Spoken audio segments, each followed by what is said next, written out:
Okay, welcome. Today we are looking at the House election map. The House election map is on your screen right now. This is the competitive districts that everybody will be looking at. The Democratic safeties, likelies are pretty hard to flip, but are possible. Same thing. Republicans, so it's actually pretty tied right now, 192 to 193. But as we can see, we do know that the Republicans actually did very well this House elections. In fact, we can see right here. I'll show you in a second. And we can see that the Republicans, they flipped 15 seats. That's plus 12 net gain. And the Democrats only flipped 3. So Republicans did really well. They flipped 12 seats. And if this keeps going, they are going to take back control of the House majority. And as I spoke in my few other videos, the general election video, the Republican Party has to make a choice, and it's going to make the choice soon. And it seems like to me that they have chosen the Donald Trump path over the traditional Republican path. And that could help. You see, the thing about choosing the Donald Trump path is it will help a lot, but it will hurt a lot at the same time. So they try and find out which is better for them right now. In fact, we can see what Donald Trump did to the world. We can see that. Okay, here. The whole world, every single state moved to the Republican side. Every state. Except for Florida, Arkansas, Illinois, Utah, Nevada, and California, and Hawaii. But the rest, they all moved to the far right. And it's pretty impressive what he's done.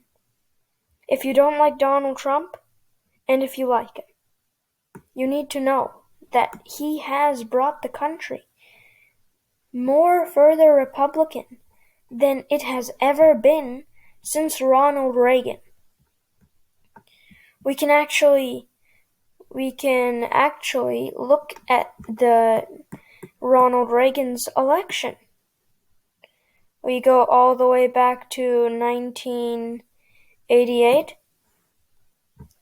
He moved the whole world red. Sorry, no, why am I doing 1988? 1984.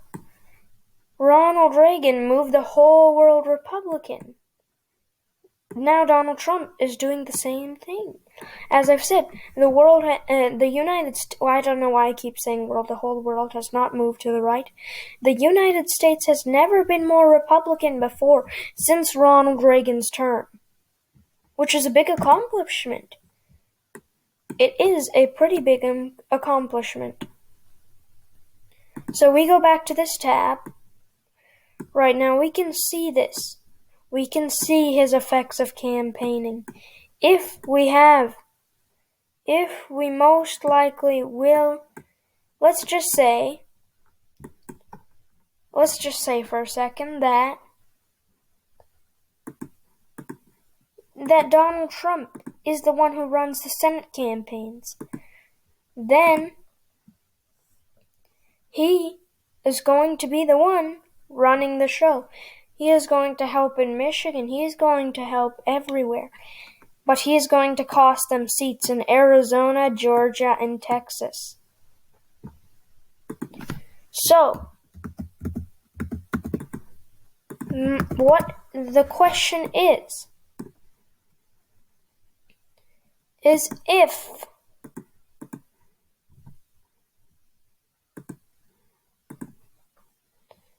if we have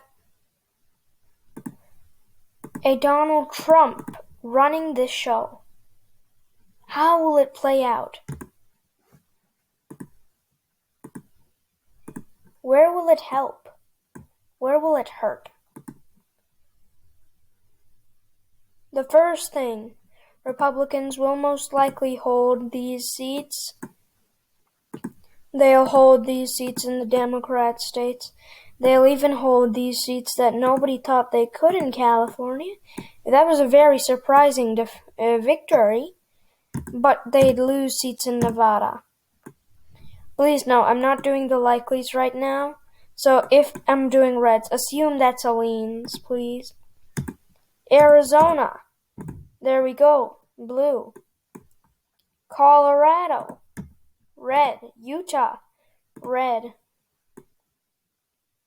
New Mexico. Texas. These seats could go blue. They could flip. And I believe, let me just check, you need 218.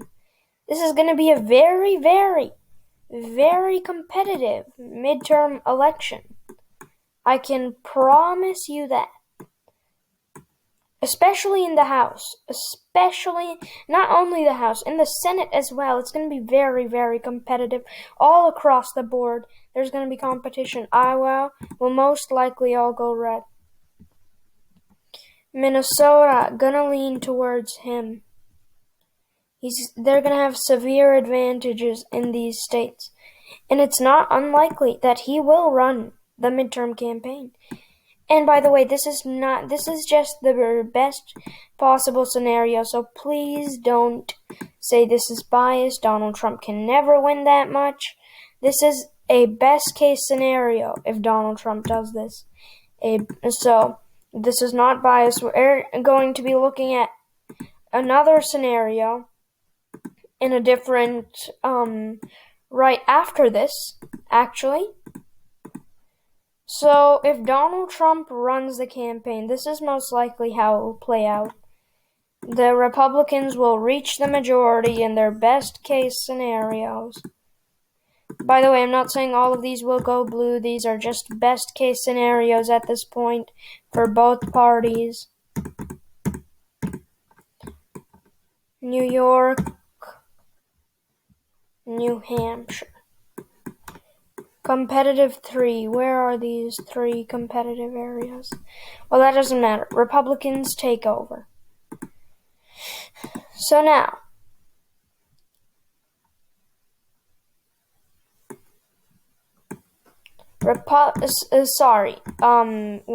showing the wrong tab. Republicans, if we compare this map, you can compare this map with that. The Republicans pretty much take the control. Now let's go here. Democrats, what is their best case scenario? They can win Washington. They can take back these. If it's a traditional Republican campaign, then this is what will happen. Nevada will be more competitive. Maybe this even flips. But no, the best case scenario for the Democrats. They might lose Arizona if it's a traditional Republican. They might be able to take back Colorado. Republicans will most likely lose the Utah district. Republicans will be able to get back Texas's strong support, though. Again, best case scenario. Traditional Republican, if we look at this map, it does not seem to be the most beneficiary for the Republicans. Donald Trump right now, on the other hand, seems like the better way to go for the Republican Party. Which is why they've chosen. The Republicans know that. They know that they could win more with Donald Trump. As I said, the country has never been more Republican before, since Ronald Reagan's term himself. Florida would get more competitive. Georgia would get less competitive. So that, as I said, again, Republicans are going to make a choice, and it is going to affect all of their campaigning strategy. Democrats reach. So, It seems like the pathway for victory is a Trump type of midterms. But at the same time, they are going to need to do very well. Democrats are going to need to try very hard. This is their best case scenario. There's still a huge possibility that even if they nominate a traditional Republican, competitives go red. Because here, the Democrats are at a disadvantage. They need to start working fast and faster. They're going to need to get lots of work done in the midterms, and not just any work. They're going to need to see what independents approve of, and get those things done if they want to keep the House control. Thank you, and that is it for this video.